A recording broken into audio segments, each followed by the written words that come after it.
میرا اس وقت مقصود آپ طلباء سے بہت لمبی گفتگو کرنا نہیں ہے۔ میں بنیادی دو تین باتیں عرض کرنا چاہتا ہوں کہ ہماری خواہش تھی کہ سندھ کے متعدد مقامات پر دورے ہوں، کورسز ہوں، طلباء کے لیے ہوں، عوام کے لیے ہوں، ہر طبقے کے لوگ عقائد کو سیکھیں۔ الحمدللہ آپ حضرات نے محنت فرمائی ہے، مولانا محمد احمد حنفی نے کام کیا ہے، آپ نے ان کا تعاون کیا ہے، ان کے ساتھ بھرپور جڑے ہیں۔ اساتذہ کرام میں ان سے معلومات دیتا رہا ہوں۔ جو اساتذہ کرام یہاں پڑھانے والے ہیں، اللہ ان کی عمر میں برکت عطا فرمائے، اللہ قبولیت سے نوازے۔ طلباء بڑی رغبت اور شوق کے ساتھ آئے ہیں، گرمی کے موسم کے اندر آئے ہیں۔ یہ باضابطہ ہمارا سندھ کے اندرونی علاقوں کا باضابطہ پہلا دورہ ہے۔ انشاءاللہ مجھے اللہ کی ذات سے امید ہے، یقین کی حد تک امید ہے، قیامت تک جتنے دورے ہوں گے سندھ میں عقائد کے والے سے، اس کا اجر اللہ رب العزت آپ کو ضرور عطا فرمائیں گے۔ رسول اکرم صلی اللہ علیہ وسلم کا ارشاد ہے، من سن سنتا حسنتا فلہ اجرہا و اجر من عمل علیہا، کہ جو شخص بھی نیک کام کا آغاز کرتا ہے، اللہ تعالیٰ اس نیک کام کا اجر اس کو بھی دیتے ہیں، اور اس پر عمل کرنے والے، اس پر چلنے والے سارے افراد کا اجر اللہ اس کو عطا فرماتے ہیں۔ تو ہم نے ان چیزوں کا اہتمام کرنا ہے، اہل حق کے ساتھ رہنا ہے اور اہل باطل سے بچنا ہے۔ قرآن کریم پر غور فرمائیں گے تو قرآن کہتا ہے، ما آتاکم الرسول فخذوہ وما نہاکم عنہ فانتہوا، تم نے اوامر کو لینا ہے، نواہی سے بچنا ہے، مامورات کو لینا ہے، منہیات سے بچنا ہے۔ مامورات کا نام خیر ہے، منہیات کا نام شر ہے۔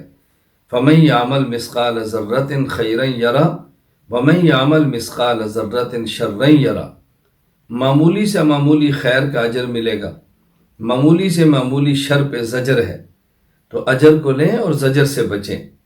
ان چیزوں کا ہم نے خیال کرنا ہے۔ حضور اکرم صلی اللہ علیہ وسلم نے جہاں اور دعائیں مانگی ہیں، ان میں آپ نے ایک دعا یہ بھی مانگی ہے، اللہم ارنا الحق حقا وارزقنا اتباعہ وارنا الباطل باطلا وارزقنا اجتنابہ، اے اللہ حق کا حق ہونا مجھے دکھا دے اور پھر اتباع حق کو میرا رزق بنا دے، باطل کا باطل ہونا مجھے دکھا دے اور اجتناب باطل کو میرا رزق بنا دے۔ جب کوئی چیز اللہ کسی کا رزق بنا دیتے ہیں تو دوسری حدیث پاک میں ہے، ان نفسا لن تموت حتی تستکمل رزقہا، کہ جب تک انسان اپنے مقدر والے رزق کو حاصل نہیں کرتا تب تک اس کی موت نہیں آتی۔ اللہ تعالیٰ میرا اور آپ کا اتباع حق کو رزق بنا دے، اللہ تعالیٰ میرا اور آپ کے اجتناب باطل کو رزق بنا دے۔ اگر یہ مقدر ہو گیا تو اتباع حق ہوگا اور اجتناب باطل ہوگا تو اللہ موت عطا فرمائیں گے۔ اس سے بڑی سعادت کوئی نہیں کہ آدمی کو اللہ تعالیٰ حق کے لیے قبول فرما لے۔ تو میں طلباء کرام سے یہ درخواست کروں گا، آپ اپنا مزاج بنا لیں، ہم نے اہل حق کے ساتھ رہنا ہے، اہل باطل سے دور رہنا ہے۔ آج رہنا اختیاری ہے اور قیامت کو ہونا اضطراری ہوگا۔ قرآن کہتا ہے وَامْتَازُوا الْيَوْمَ أَيُّهَا الْمُجْرِمُونَ، اللہ تعالیٰ قیامت کو اہل حق کو الگ فرمائیں گے، اہل باطل کی صفیں الگ ہو جائیں گی۔ وہاں اضطرارن ہوگا اور یا اختیارن ہوگا۔ یا اہل حق کے ساتھ ہوں گے تو اہل حق کے ساتھ کھڑے ہوں گے۔ المرء مع من احب، انسان اسی کے ساتھ ہے جس کے ساتھ محبت کرتا ہے۔ بحمد اللہ تعالی میں بالکل سینہ تان کے کھڑا ہوں، بحمد اللہ تعالی اہل حق کے ساتھ کھڑا ہوں، اہل باطل سے بیزار ہوں۔ اور میں آپ سے بھی یہ درخواست کروں گا، آپ بھی اپنا مزاج بنا لیں، آپ کا وزن ایک چھٹانک ہو یا آپ کا وزن ایک من ہو، وہ اہل حق کے پلڑے میں ہونا چاہیے، اہل باطل کے پلڑے میں کبھی بھی ہمارا وزن نہیں جانا چاہیے۔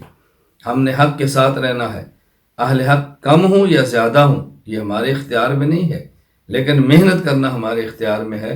اس لیے آپ کے علاقے میں، ہمارے ملک میں جہاں جہاں اہل حق رہتے ہیں ان کے ساتھ کھڑے ہو جائیں، پوری دنیا میں جہاں اہل حق ہیں ان کے ساتھ دعائیں دے کر کھڑے ہو جائیں۔ اللہ تعالیٰ مجھے بھی اور اللہ تعالیٰ آپ کو بھی قبول فرمائے۔